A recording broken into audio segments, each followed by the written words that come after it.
Some of the best credit cards available in the US have high annual fees. Think the Amex Gold, the Amex Platinum, and the Capital One Venture X. However, for some people, it might be hard to keep track of all these annual fees and making sure that you're getting value out of these benefits. In this case, it's probably better not to apply for these types of cards, as the whole point of applying for annual fee cards is that you believe that you get more monetary value out of the benefits than the annual fee. And while not having a high annual fee card may result in you not getting those top tier redemptions such as first class flights or all-inclusive stays, you certainly will be able to earn more rewards than the average person based on knowing how to maximize your earning categories. And additionally, if you're just starting your credit card journey, you may not want to jump the gun and apply for these annual fee cards. In today's video, I'm going to be talking about the best no annual fee cards. If you're just starting your credit card journey, these are very good foundational cards to help you earn good cash back and use them as a way to boost your credit score on your way to maybe eventually getting those high annual fee cards. So for the purposes of today's video, I've split the cards into 3 separate categories. The first one is rotating categories, the second one is flat cashback, and third is best earning categories. Now for each of these categories, I'm going to introduce what I believe to be the best cards among these categories and explain your strategy for how you're supposed to choose a card in each of the categories. The first type of card I'm going to be talking about are rotating categories. The first card that falls under this category is the Discover It Cashback. The Discover It Cashback gets you 5% back on certain categories every quarter. For this quarter, even though it's about to come to an end, it was restaurants and PayPal. Now this is pretty convenient because for any online shopping, most of the time PayPal is an option for checkout, so you would earn 5% cash back on online shopping, which is probably one of the best rates you can get for online shopping. Now this 5% cash back is just straight up cash back, and it's up to $1,500 worth of spend per quarter. The second card in this category is the Chase Freedom Flex. This card also gets you 5x cash back at rotating categories per quarter, also limited up to $1,500 of spend per month. Now this is a little bit different from the Discover It Cashback because it earns Chase Ultimate Rewards points. Pair this card with a Sapphire Reserve card or a Sapphire Preferred card and you can earn more out of these points. For Q3, the earning categories were gas stations, car rentals, and entertainment. For Q4, the earning categories are Walmart and PayPal purchases as we get ready for holiday shopping. This card also gets you 3x back on dining and 3x back on drugstores. Overall, I think this is a very flexible card, as the name might suggest. And finally, there's one that doesn't exactly fit into this category, also can be considered rotating categories as well, which is the Citi Custom Cash. Now this gets you 5% on purchases on your top eligible spend. This is automatically determined by Citi on your first $500 per month. It's similar enough to the Chase Freedom Flex and the Discover Cashback in that you have $1,500 per quarter split into $500 per month. They're just a little bit more strict about how much you can spend per month that can earn the 5%. There's a bunch of categories that are eligible to be your top eligible spend category. Here's a list right here. So those are all the cards in the rotating category section. I think the strategy for this is because most of the time the rotating categories for the Discover It Cashback and the Chase Freedom Flex don't really match up, you could consider getting both cards at the same time. In theory, one particular category, say maybe restaurants, can be maxed out for half the year. That's not bad. On top of that, if none of these cards cover a particular category, you can use the Citi Custom Cash to cover that category for that particular month. Before we get into the next type of no annual fee credit cards, if you're enjoying the video and found any of my videos to be helpful, please consider liking and subscribing. It pushes it out to more people to get more educational content. Thank you. The next category is flat cashback. This is exactly as the name suggests. You get flat cashback for any purchases. So the first card I'd recommend in this category is the Chase Freedom Unlimited. Now this gets you 1.5x cashback on everyday purchases, as well as that same 3x on dining and 3x on drugstores that the Chase Freedom Flex has.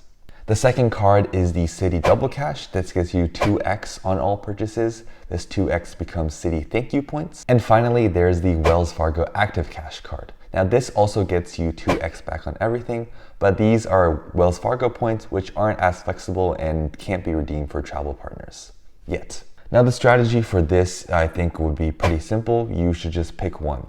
right? It doesn't make sense to have multiple flat cashback cards. That just defeats the purpose of having two of them. What I'd recommend, and this is solely because of the ecosystem they're in, I'd recommend the Chase Freedom Unlimited, and then the Citi Double Cash, and then the Wells Fargo Active Cash. Although the Chase Freedom Unlimited has a lower earning rate of 1.5x compared to the 2x on the Citi Double Cash, I believe that the Chase ecosystem is the easiest to learn and the most simplistic ecosystem for anyone to get in.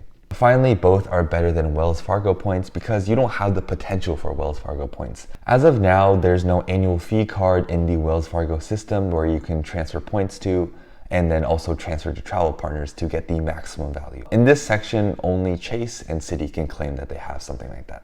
And finally, we have the best earning categories section. Now there's going to be a lot of cards in here, so buckle up. The first card is the Wells Fargo Autograph. Now this is the little brother of the discontinued Wells Fargo Propel. The Wells Fargo Propel is one of the cards I have, and it earns pretty much on the similar categories. It earns 3x back on restaurants, travel, gas, transit, streaming, and phone plans. The next card in this list is the Capital One Saver One card. This one gets you 3% cash back on dining, entertainment, streaming, and grocery, as well as 5% cash back on hotels and cars through the Capital One travel portal. Another card to consider is the PenFed Platinum Rewards Visa Signature card. This one gets you 5x on gas and EV charging stations, as well as 3x back on supermarkets, restaurants, TV, cable, and streaming services. Now this is part of the PenFed Credit Union.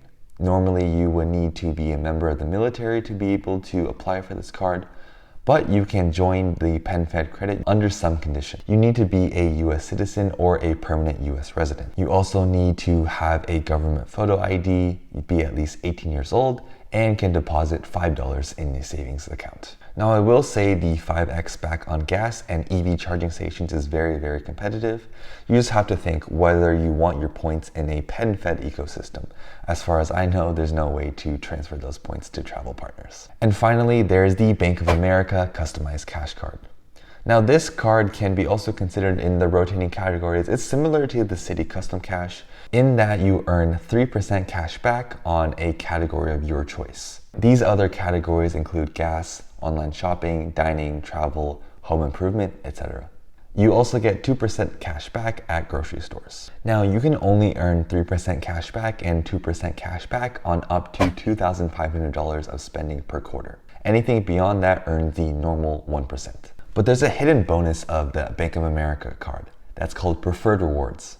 Based on your banking status with Bank of America, you can earn a higher percentage of cash back on your credit cards, with the highest being 75% more. This requires $100,000 in your Bank of America accounts. But there's also 50% and 25%, which require $50,000 and $20,000 respectively. With the highest tier, you can earn 5.25% on the category of your choice, and you can earn 3.5% back on groceries, which is very, very competitive. These are all the cards that have the best earning categories.